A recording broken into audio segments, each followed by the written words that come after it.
be nervous? It's a fight. It's a 7-point ball game, and we get the ball first. It's a fight. Go out there and fight. Gives it to Love, running left, tripped up, stays on his feet through one tackle, muscling and strong. Oh, he's in! Oh my gosh! Touchdown, Notre Dame! Jeremiah Love would not be denied. Aller throws, loose ball, intercepted! Christian Clay picks it up. Notre Dame will get the ball back.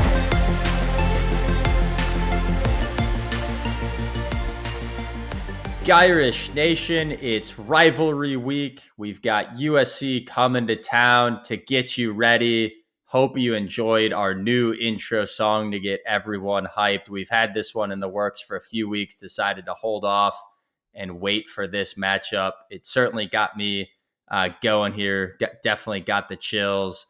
Mike, what do we have in store for today's show? So continuing with the theme of getting behind enemy lines, interviewing the enemy to get the best possible perspective of our opponent. We are interviewing Light the Torch podcast, which is a USC podcast in the College Huddle. And yeah, look, we're really excited. This is a big game. This is a rivalry week, and these guys know their stuff. So there's no better way to preview an opponent than through this. So I'm excited. And yeah, with that, let's get into the interview.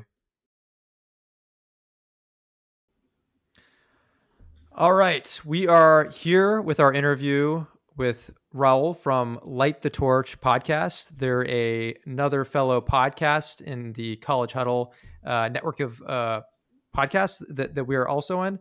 And we're really excited for this interview. We think it's great for our listeners to hear from a podcast from the opposing fan base. What better way to get insight into how our competition is looking, what their strengths and weaknesses are, and what the expectations are than to talk to someone who knows it about it as well as you possibly could. So Raul, thanks for being on the podcast, and yeah, we appreciate you hopping on the show with us. Yeah, thank you. I appreciate the invite. Like you said, it's great to be here. We appreciate letting us join. It's only myself that was able to make it today. So, but yeah, it's great. Hopefully it's not the last game, as you are more than aware of, I'm sure, about the potential outcome of these the series continuing or not. So hopefully they can come to a resolution and we can continue to see the best rivalry in college football, in my opinion. Yeah, I agree. I mean, I look forward to this game every year. I mean, I was telling you, I live in Los Angeles, so whenever Notre Dame's in town playing at USC, I try to go to the games. I've tailgated at USC many times, and yeah, look, I get that USC is a rival, but like I've always had a great time tailgating on their campus. I will say every time I've gone to the game, I've gotten heckled in the crowd, but it's like light heckling that's kind of all in good fun. It's not. I'll contrast it with when my buddies have gone to games against Michigan at the Big House and they've had like beer pelted at them and stuff thrown at them. That's never happened to me at USC. It's kind of just like fan bases ripping each other. So yeah, I'm with you. I hope this continues. The series tends to sway. Like there'll be stretches where USC is dominating Notre Dame. There'll be stretches where Notre Dame, is kind of running with it. We're currently Notre Dame is. I would say certainly has the edge. We haven't won like 10 in a row or anything like that, but I'd say as of late we've definitely had more of it. So, but hope it continues. It's just like one of those unfortunate side effects of all this conference realignment is a lot of rivalries are being disrupted. So we'll see. I mean, there's not really any new information on if they're close to figuring it out, but I think people are hopeful that they are. So with that, I'm going to get into some questions, Raul. So yeah, I guess first off, just can you tell us about your show and how long you and your co-hosts have been covering USC football? Yeah, so our name of our podcast is Like the Torch Podcast. You can find us on YouTube. We're on X as well, Twitter, Instagram. But we do most of the streams just through, you can see us on YouTube and you can see us on X. We started, this is our third season starting. So the way we started is pretty unique. We have I'm sure have you heard of the Bleacher Report app?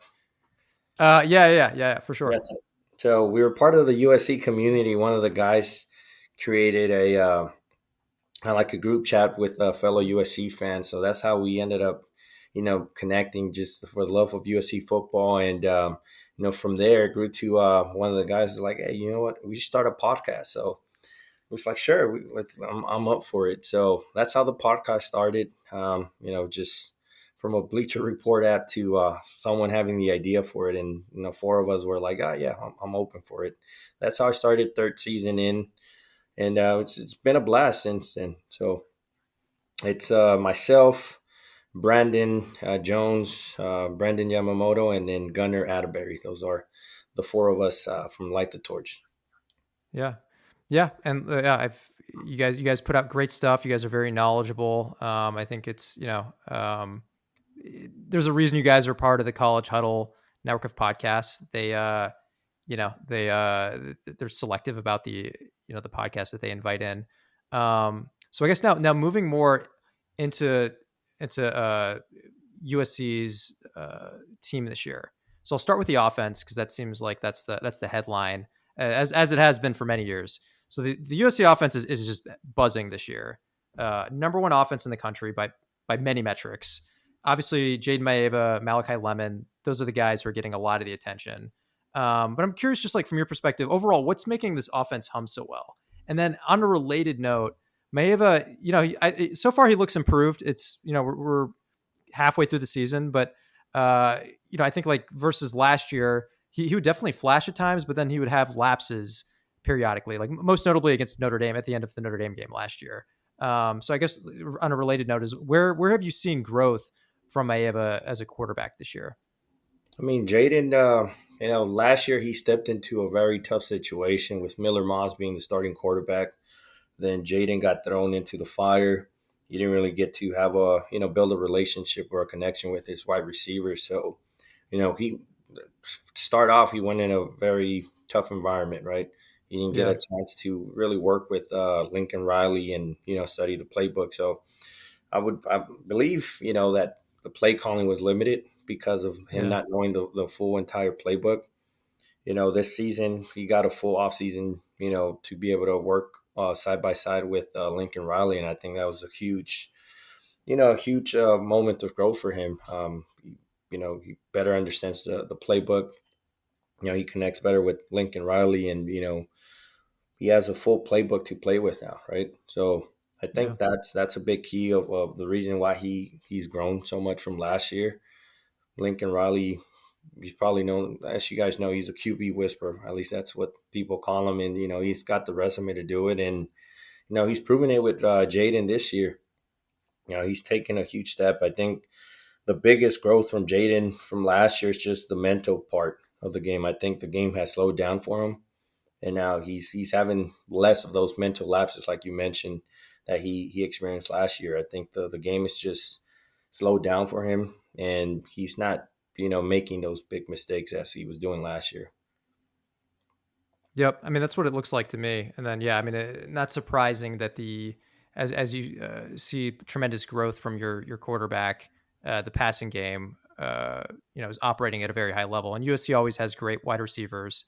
We definitely have, I would believe we have the top wide receiver in the nation. And then, Jacoby Lane's not bad himself, right? He makes highlight catch after highlight catch. So the USC offense, it's busting, like you said. They're clicking in all aspects. I did believe prior to the year, I believe that we thought that the defense was going to carry us, but it's been the other way around. The offense, it's clicking on all cylinders. The running back situation definitely hurts, losing, our top two running backs. Wayman Jordan, he's electric. He can turn, something or nothing. Something out of nothing. Losing Eli Sanders as well is going to be it hurts us because those were our two top running backs, leadership. Eli Sanders was a senior. Although Wayman Jordan's his first year and at USC, but he comes from the JUCO ranks. So he has a lot of experience, so we're going to miss that. But, I do believe that King Miller, the walk-on running back, he's a great running back. He's going to do his thing. And Brian Jackson, he had a big game last year versus Notre Dame when Woody Marks went down. So I'm not too concerned. The only concern is if they go down, then we're going to be really thin on that running back position. But I think we're in good hands with King Miller and Brian Jackson. And we've missed Brian Jackson the past 3 games. He was out with injury.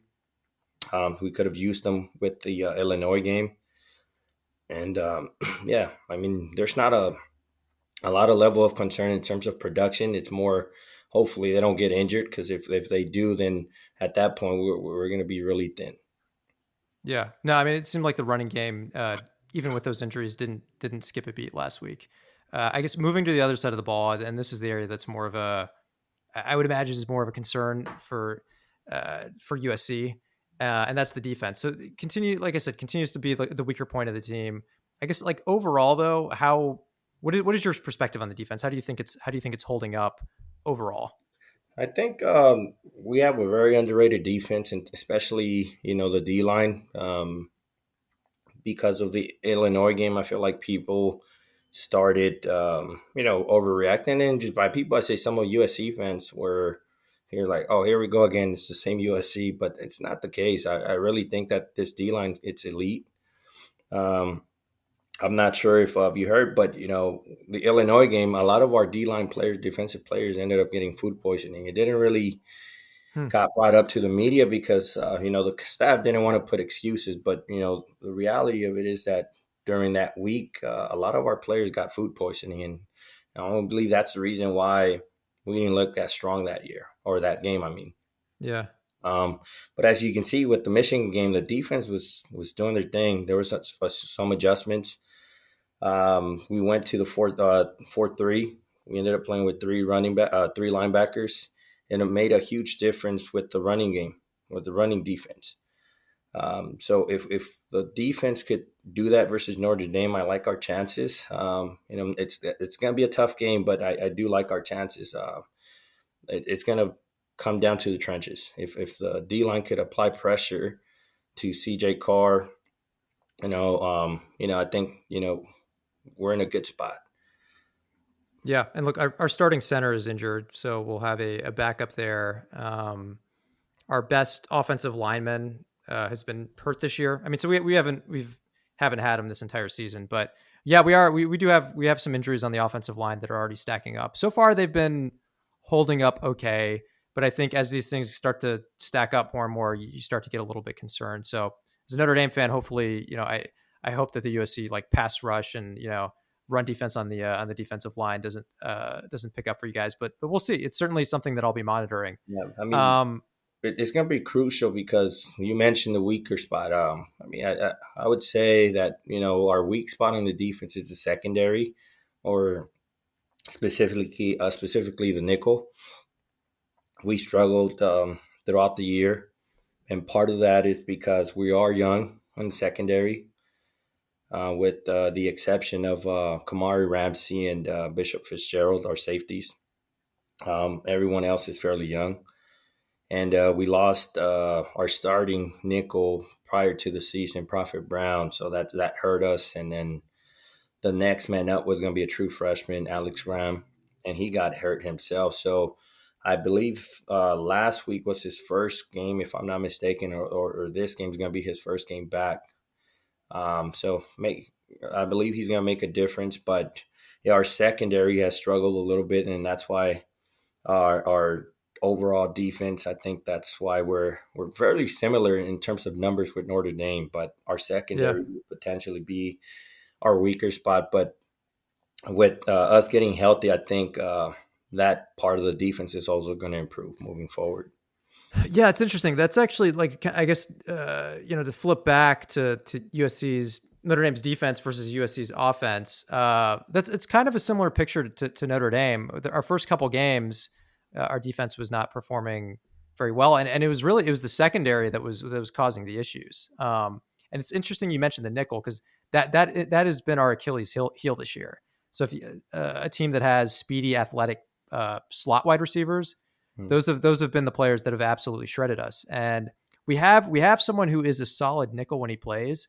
He's a transfer from Alabama, Devontae Smith. Okay. Yeah, but he's been injured like a lot, so we haven't had him for a lot of the season. When he's in, we kind of hold it down a little bit better, but otherwise we've had, I don't know, a true freshman or a sophomore in there, and the results have been mixed. Overall, the secondary has been improving, but that's like from the Notre Dame defense's perspective, the one thing I'm really curious to see is how we hold up in that nickel spot against someone like Malachi Lemon, and like even last year, like Notre Dame, our past defense graded out among the top in the country, and like I said, I think we're improving this year, but we're certainly not at the level that we were at last year. And even with that great defense last year, you guys were still moving the ball down the field quite a bit. I mean, it really was not until Maeva just, had those pick sixes at the end, that the game essentially was resolved. So we'll see. Yeah. I mean, like I said, you guys are ranked the number one offense in the country by quite a few metrics. And Yeah, I mean, it's those it comes receivers down. in the passing game. Yeah, I mean, it comes down. I mean, Lincoln Riley's a great play caller, right? So this year he's been able to really focus on his part of being a head coach and being an offensive coordinator at the same time. Yeah. So Yeah. he doesn't have many off field distractions as like previous years. You have to worry about recruiting. In the past, with Chad Bowden out coming with to USC, he's helped the Yeah. team. I know that hurts you guys, It but does. yeah, It hurts. It hurts. And it's funny thing is like, he'll kind of like troll us on social media occasionally, and he'll get all the Notre Dame fans like fired up. But yeah, I mean, look, that was a good hire, big loss for Notre Dame, good hire for USC for sure. and then DeAnton Lynn, it's second year here. He's getting the players, to be able to play his system. And, I feel like our defense is underrated. I think it's a lot better than what, the media makes it sound like. I think, like I mentioned, I think our D line's pretty elite. And if the O line for the Notre Dame O line's not on their A game this upcoming game, I think you guys are going to see that, our D line is definitely going to be a force. Yeah, no, that's a good call out. So, I mean, just like circling back to like earlier this season, we were interviewing a Miami podcast, and I mean, this is why it's so great to talk to podcasts for other teams, because you just get a certain level of insight you wouldn't get otherwise. And they called out Miami's defensive line. I like expected them to be solid, but they were telling me, they're like, oh no, you need to like keep an eye on these guys. Like they can be very disruptive, and like I heard them, but then like when the game started, they were like definitely more disruptive than I thought. And it was like a huge reason that we lost this game. And then after the game, me and my co-host were talking, we're like, okay, that's why it's great to talk to these, these other pods from different teams. It's like, you kind of circle back and you're like, all right, yeah. I mean, they have a good feel for, for the program they're covering. So that'll be something that I'm definitely watching this game, is how the USC defensive line is faring against Notre Dame's offensive line. And I think that's one of the questions you had for me, right? That where I believe USC has the advantage. I want to say the Yeah. D-line. I think they're severely underrated. I personally think we're probably one of the best D-lines in the nation. Yeah. Well, yeah, like I said, the offensive line's a little depleted for Notre Dame, so that'll be a if we can't win the line of scrimmage on offense, then yeah, I mean, I think that completely changes how this game goes. Like Carr, as great as he is, he definitely has a drop off under pressure, and that affects our ability. Like Jeremiah Love and Jadarian Price, great running backs, they can definitely make some plays on their own, but if we're not getting like the push that we want from the offensive line, yeah, I mean, it makes it a lot tougher. And with the offense that you guys have, like we're definitely gonna have to put up some points if we want to win. Like I don't like if we don't clear 25 points, I mean that probably isn't going to be enough to win this game. And I mean, last game was the first time we went to the 4-3, and it made a huge difference with that Michigan running game. That's something that we were struggling with throughout the year, allowing big runs, and we pretty much kept them intact. I think we kept them under 130 rushing yards. They still average 5 yards per carry, but overall, the defense did a great job stopping that running game.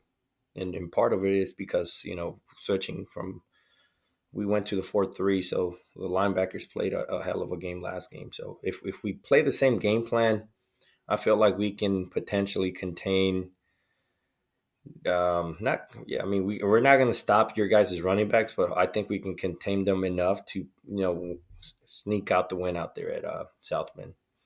Yeah. Yeah. Okay. Well, I guess on a related note, I mean, are there any impact players that Notre Dame fans should be aware of that maybe aren't getting as much attention? I guess particularly, I think on offense, we know all the main people there, but I guess if there's like maybe someone on the defensive line, any players worth calling out that you think are key people to Um, watch? yeah, I mean, I don't know how familiar you are with the USC D line, but they got a few players. Devin Tompkins, he plays inside. I think he's gonna play a huge role this upcoming Saturday. If USC is gonna win this game, I think he's gonna have to have a big game. So Devin Tompkins, it's a guy to definitely keep an eye out. Jakeem Stewart, freshman, but the guy's the real deal. He's been making plays throughout the year, and then I mean our defensive ends are pretty solid. I don't know if you're familiar with Cameron Crawford, but our defensive ends are being very disruptive. Anthony Lucas and Cameron Crawford, and then on the O line, I mean on the offensive side, Lincoln Riley's been utilizing the tight ends more this year. Hmm. So keep an eye out for Lake McCree and Walker Lyons to have a potential big game. Because I know Okay. you guys are gonna keep eyes on Makai Lemon, but I think McCree and Walker Lyons could make some very um, you know crucial catches on big downs, like on third downs and whatnot. I think that could be a big factor for this game as well. Yeah, I mean, look, that's always a scary aspect with USC. It's just the level and depth of skill talent. It's always it's always among the best in the country. It's like there's typically like a headline person like a Malachi Lemon, but I mean, it's just like, even beyond those star players, there are so many people that can make plays if you're not appropriately defending them. So yeah, I mean, look, those will all be names that I'll be tracking throughout the game. Like if they make a big play, I'll circle back to this conversation. I'll be like, yep, called it out. Okay, so I guess like kind of bringing this all together, it looks like the spread. When I've been checking it, it's been hovering anywhere between like 9 and 10 points, favoring Notre Dame. It opened at like 7.5, I think. Interestingly, there are a lot of advanced metrics out there that would peg this as a much closer game. So SP Plus, that's a notable one. It has this as more of like a 3 point game. Interestingly, so I'm just curious. We're both fans. We're all biased, but I guess what are your overall expectations for this game in terms of how USC will hold up? I mean, I expect it to be a very close game. Obviously, Notre Dame made it to the championship game. They're a solid, very solid program. As much as I wouldn't want that, right? So Yeah, we're rivals, but they are a great program. So I expect it to be a close game. It's going to be windy from what I hear, and potentially raining or raining. yeah, So it's probably going to be an ugly game, and it's going to come down to the trenches. And specifically on the defensive side of the ball. See who's able to stop the other offense. And the 9 to 10 point spread, I think that's pretty disrespectful. I think it's high too. For the I think it's high too. I would have pegged it at like, I mean, I don't know. I probably would have pegged it around like, honestly, like if I didn't know what the spread actually was going to be, I probably would have guessed like 4 points or something like that. Yeah, I was gonna say maybe 4.5, 5.5, but Yeah, like the 9.5 points, I was like, wait, that's a lot. So I understand that we haven't had the best outcomes over the past few years at South Bend, but the 9.5 I thought is pretty high, and so I have it a much closer game than that spread. But yeah, um, overall, I think it's going to be a great game. Both teams are going to give it their all. It potentially could be the last game in a while. yeah, So hopefully that's not the case, like I mentioned. But it's playoff implications for Notre Dame for sure. I still think USC, even if say that if USC were to lose this game, we're not out of the playoffs because it's only 2 losses, and if we win out, we can still make it, being that we're in the Big Ten. Um, but it's definitely playoff implications, right? If we win this game, it just increases our chances a lot better, and obviously, you guys can't afford to lose this game if you guys want yeah. any part of the playoffs. Yeah. Yeah, we lose this one, we're definitely out. I think we went out, I think we're probably in, but I don't think it's like a guarantee. I think it depends like how we went out. Like if we're squeaking by Pitt and like, doing stuff like that, like the eye test is important if you have two losses. If we went out convincingly, I think we're in, but you never know. I mean, it depends a lot on like what other teams do. I think USC, look, that is, there are a lot of benefits of independence. This is one of the disadvantages is that you cannot like play for a conference championship and get in that way. Yeah. So yeah, so if you guys lose, like, yeah, you definitely, there still is a path for USC to make it. But yeah, I expect this to be tight. I mean, like I said, last year's game, that was like a very tight game for most of it up until the end. And yeah, I don't think our defense is like, they're improving, but I don't think they're quite at the level of what our defense was last year. So that just, it makes me a little nervous about what USC is going to be able to do on offense. And And then yeah, I I mean, heard look, you're also, oh, go your ahead. your top D line's out, right? Or one of Rubio. those, right? Yep. Yeah. And Rubio's, so we had a number of guys from last year's team, going to the NFL or leave. So we've had a number of guys on the defensive line who've departed. Rubio is one of those guys who this year was getting a lot more playing time, and he was playing really well. That's it. So he's someone who's definitely uh, taken advantage of the playing time and become an impact player. So look, we're definitely deep on the defensive line, but no question that's a hit. Like he's someone that like we know we can get a high level of play out of. So yeah, just not the type of stuff that you like to see when you're heading into the game. And then I mentioned our nickel, Devontae Smith. He's questionable, so we'll see. I mean, I tend to think because this is such a big game and he's not out, that like he probably will go. But I don't. We like unless they like announced it like just now, or like I don't think we're gonna know until we get closer to the game. So yeah, there's a few things like that floating around. I think like some of your call outs on the USC defense with the defensive line.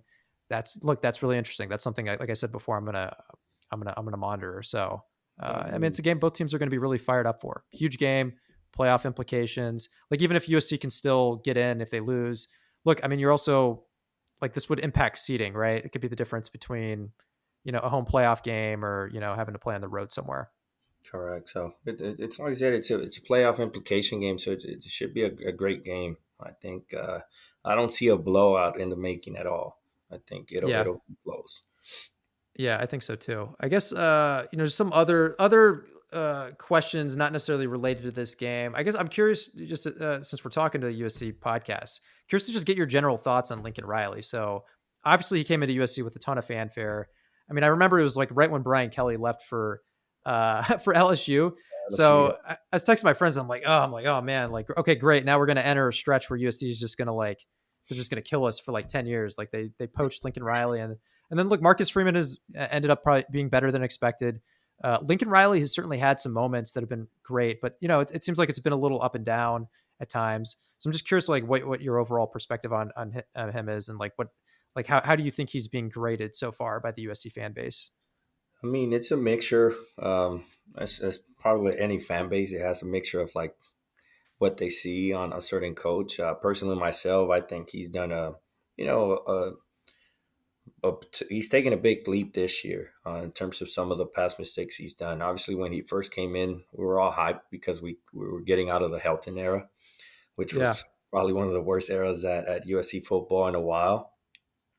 So Lincoln Riley inherited a really bad program in terms of depth, right? We didn't have all the players. His first year when he brought in Caleb and a few other transfers, I think he over exceeded expectations that first year, which kind of put him in a bad spot for the following years. That first year, we nearly made it to the playoffs, or could have made it to the playoffs, depending on the final outcome of the Pac-12 championship game. And unfortunately, Caleb got injured. Yeah. But the big difference that year is our O-line was very experienced. They were all seniors. So, Caleb was protected that first year and he was able to do his thing. And his second year, didn't go according to plan. Our defense definitely let us down, Alex Grinch. And, it wasn't favorable. And third year as well, Alex Grinch came in again as a DC and, did a very poor job. And, because of that, the fan base started question Lincoln Riley and, the whole Oklahoma thing that, oh, he's only offensive coordinator. He can't produce a good defense. Yeah. Since then, he's made a ton of improvements. He brought DeAnton in. He brought, NFL coaches basically to the program with Coach Henney, Rob Ryan, and DeAnton Lynn. He has a NFL background to an extent, has a very similar defense as the Ravens.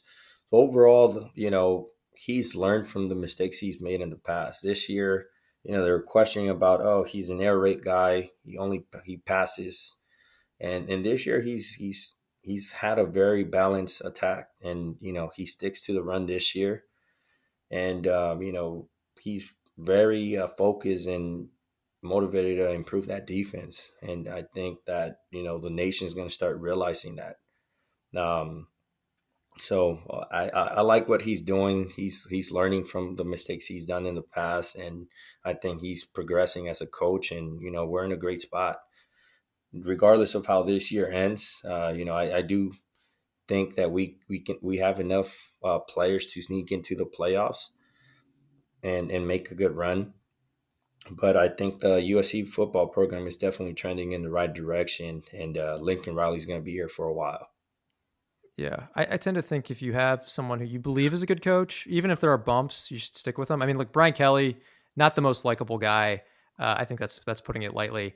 I mean, we had a terrible season in 2016. Yeah, and I mean, I remember like the icing on the cake, so to speak, was that game against USC. I was at that game. It was in 2016. I remember it was raining. It was cold. You guys like blew us out. It's honestly like maybe one of the worst games I've ever attended anywhere.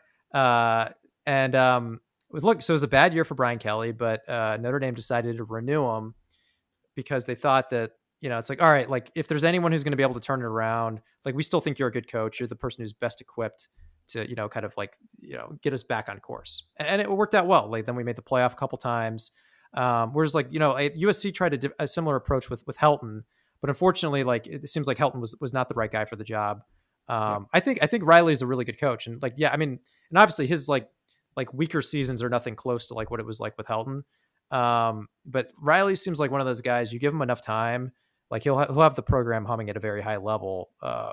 At some point, maybe as soon as this year, honestly. Like you said, the guy's a QB whisperer. I mean, when you have like that resume of like first, number one overall picks, it's impressive. I mean, it's a very impressive recruiting tool. I think. So yeah, I think you're right on that. Like there's a reason that Notre Dame fans were, dreading the news when they saw that Riley decided to go to USC. So, Yeah, I mean, he's a great coach. I think he's kind of they've been super critical over these past 2 seasons because of, the outcomes, but he's corrected that mistake, which was, getting rid of that defensive coordinator and definitely putting an emphasis on the defense. And this defensive coaching staff are definitely doing their part to bring in the right guys and, getting the depth to the quality of being a national championship contender. And unfortunately, we've been in the short end of the sticks on the linebacker position with KVA and Madden Williams on the linebacker. With you guys, right? So Madden Ferramo, or I think that's how you say his name. Yeah, not Madden Williams. Yeah, Madden Ferramo. Yeah. So obviously, it hurts losing these guys, right? In my opinion, they should have stayed here, but I understand why they made the move to Notre Dame at that point. But I think the coaching staff here is turning the table, and it's going to be a lot harder for all teams outside of California just recruit California outside of NIL. Like I think USC is going to have a good NIL, and then at the same time have a really good program and defensive staff to keep them around here. Yeah, USC. Once USC gets rolling, I mean, look, it's kind of similar to Notre Dame and these other blue bloods. It's they become a force very very quickly. Like the recruiting picks up. Like California just becomes like it's like if you're a top recruit in Southern California, like you're definitely going to USC. I mean, that's what it was like in the Pete Carroll era. Notre Dame's been able to get some. We've been able to pluck some guys from Southern California, but if USC is operating at at the level that it can, the recruiting becomes a lot more difficult. So yeah, we'll see. And like Lincoln Riley is someone who certainly knows how to recruit. Okay, last question. I'm just curious. What are the early returns on the Big Ten? Are you guys feeling good about the Big Ten? I'm actually, interestingly, me and my co-host I'm okay with independence. Like, I'm still fine with it for now, but as more and more of our rivals actually join the Big Ten, I'm actually not as opposed to us joining a conference as some other fans are. Like, I think for now, like, independence still works, but like my co-host and I, like, we're actually like not like at some point down the line, it wouldn't be the worst thing in my opinion if we joined the Big Ten. Like, we'd get to play, we guaranteed that we'd play you guys all the time. We'd start playing Michigan State more. Obviously the money would be better. So just curious, like what the early thoughts are on the Big Ten, membership. Personally, I like the traditions of college football, right? Like if I had the choice, I would have preferred to stay with the Pac-12 and keep those traditions. But from fan perspective, in terms of just getting big games, it's great, right? Like we get the Michigans, we get the Penn States, Ohio States, and build on new rivalries. And I guess as much as I dislike Oregon and Washington, it's so they followed us, right? So we get to play them. So it's great when it comes to seeing games. It's kind of you're in a disadvantage being a West Coast football team if you have to travel, across country multiple times throughout the year. In that regard, it's definitely a huge disadvantage, especially when you have to play a 9 a.m. Pacific Standard game in terms of start time. Yeah. But overall, it's been a great experience. I'm happy that we joined in that regard because we get to see bigger games. The Pac-12 wasn't. They did a very poor job marketing the Pac-12 with the Pac-12 network. People weren't watching games, so I understand why USC made the move. Yeah, no, makes sense. And yeah, look, I think like with Notre Dame, like I said, for now, I think independence still makes sense. I think it's like beneficial to what we're trying to do. But like I said, as more of our rivals have joined the Big Ten, it doesn't, like I would say, conference affiliation doesn't look as unattractive as it did in the past. And look, there could come a day where we don't really have a choice. So we'll see. But yeah, Raul, thanks for hopping on the show. Really appreciate the insight. Yeah, learned a lot about USC. I'm very familiar with USC, obviously as a Notre Dame fan, but I think like you definitely gave some very deep insight that I think gave me a bunch of ththings to like kind of hone in on as we get on the game, as we get closer to the game. So again, appreciate you hopping on. Yeah, I was gonna say, don't be surprised if the USC defense surprises you. People think that it's a bad defense, but we're not. So I think it's gonna be a great game. Let's see what the outcome is. I have it a 31-24 score prediction. I could see it a 31-28 as well. So I think it's going to be a close game. Yeah. I'm sure you have Notre Dame winning the game. So yeah, completely understand. Obviously we're fans, so I'm hoping that USC wins, but yeah, it's going to be a close game. And again, thank you for having me. It's great. I'll definitely check your guys' podcast more often now that I'm familiar with you guys as well. So yeah, likewise. And yeah, with that, may the best team win. And I will just end this with a Gyrish beat Trojans. And thanks again for hopping on. Yeah, no problem, man. I appreciate you and good luck on Saturday. All right, Brett, I thought that was a really interesting, enlightening interview. Thanks to Light the Torch podcast again for coming on our show and doing this interview. So Brett, with that, I'm curious to get your thoughts on this game. Yeah, obviously Malachi Lemon, they talked about it in the interview, out of the slot. He's just such a dynamic player. I think he's going to get his. I've got a big question I keep hearing. I've been asked a few times this week. Do you put Leonard Moore or Christian Gray on them? Do you move them from the outside to the inside? Honestly, I don't think so. Even if Devontae Smith isn't back, he's questionable for this game as we record. Unclear if he's going to play. But I think you want Leonard Moore shutting down Jacoby Lane on the outside, and you want Christian Gray locking down the other outside, which also might be Jacoby Lane. And I think unlike prior USC teams, they've had some transfers leave this program a wide receiver. They are not as deep as they were in prior years, including last year when we talked about Lincoln Riley running 4, 5, 6 different guys out there running deep, long fly routes to wear out our secondary, and it's pretty effective. This is pretty much Lemon and Lane. Like, that's the two guys that USC has in the pass game, along with some tight ends that they'll use, especially in the red zone. So I like the idea of shutting him down on the outside and then just give all of the safety help, all of the underneath linebacker zone coverage to help on Lemon, to help out our nickel corners. But I wouldn't start moving guys out of position. So that's point number one. Point number two, I don't think USC's defense is that much better than prior years. They're number 45 in SP+. Notre Dame's defense is up to about a top 25 unit in SP+. And then obviously both of these teams have top 5 offenses.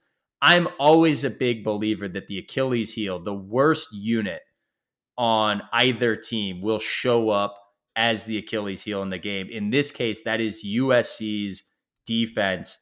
And I know their offense here is so good, but they've been held between 31 and 34 points in 3 of the 4 games. They had 45 points against Michigan State in all of their 3 other Big Ten games. They've scored between 31 and 34 points. So I think the barometer is, can Notre Dame's offense get to 35? And I think the answer to that is a resounding yes. Like, Illinois scored 34 on them. That's the number 18 offense. Michigan State scored 31 on them. That's the number 65 offense. Michigan held to 13 points, but Michigan, they're the number 42 offense. They suck on offense.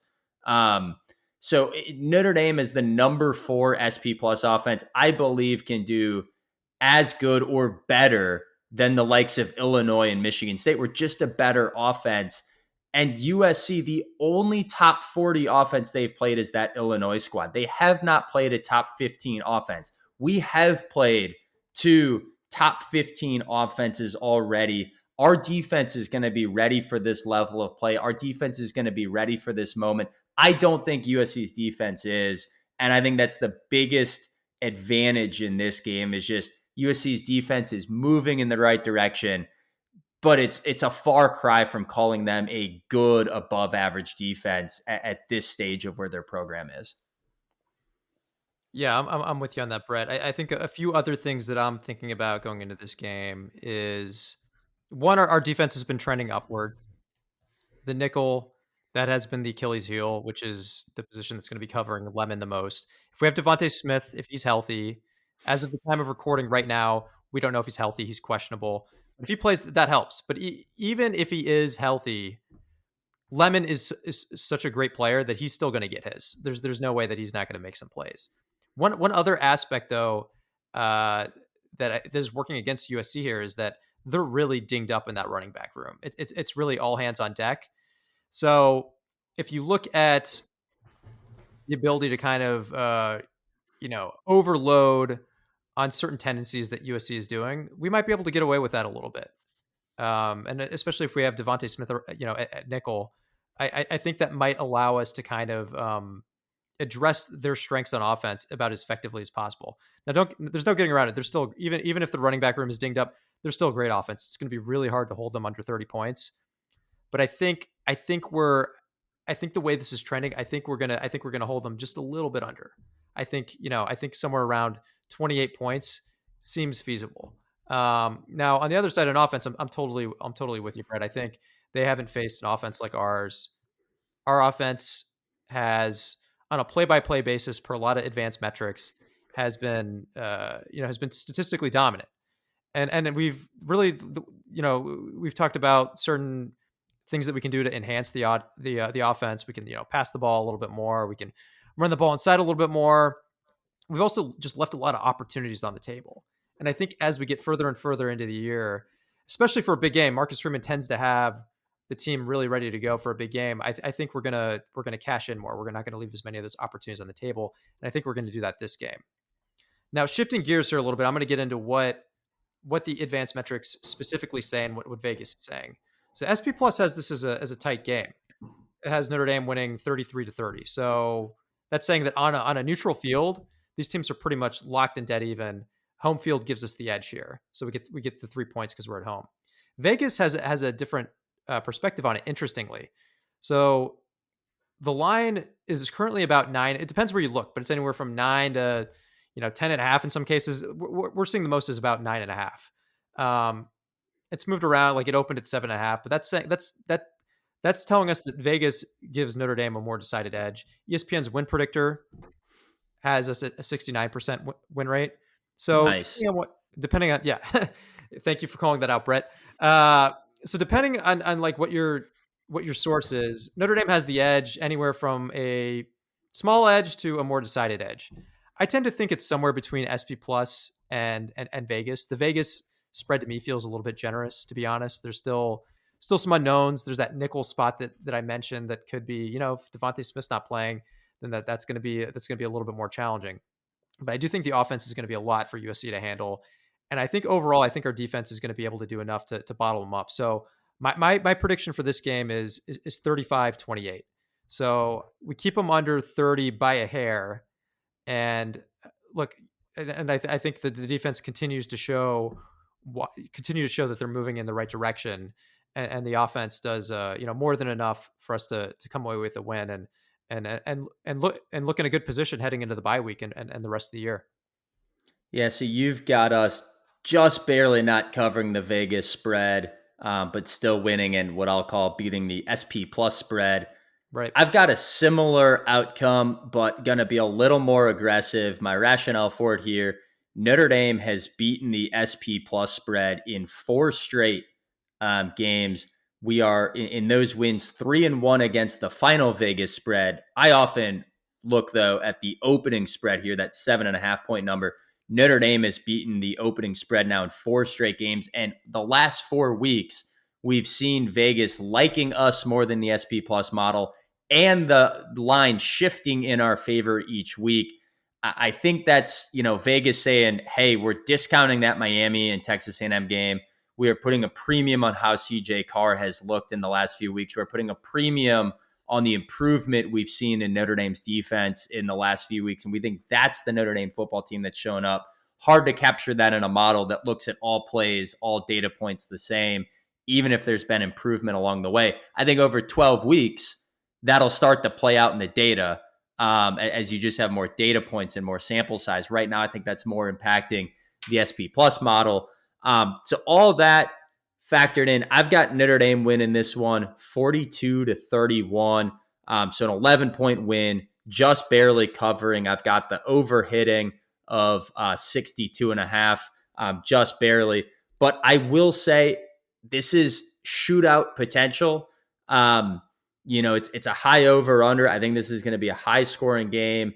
And if Notre Dame does, get beat, if this turns into a Texas A&M type game, that won't surprise me. I expect this to be close. I know I'm predicting 11 points. I think that's just more us coming up with one more score, one more turnover late in the game to extend the lead. But I expect this to be a close game. Lincoln Riley's firing on all cylinders. Mike Denbrock's firing on all cylinders. I just think our defense is doing more than USC's defense. And over the course of 60 minutes, I think that's going to play out here on Saturday night. Until we come back after this game, Gyrish beat Trojans. Gyrish beat Trojans.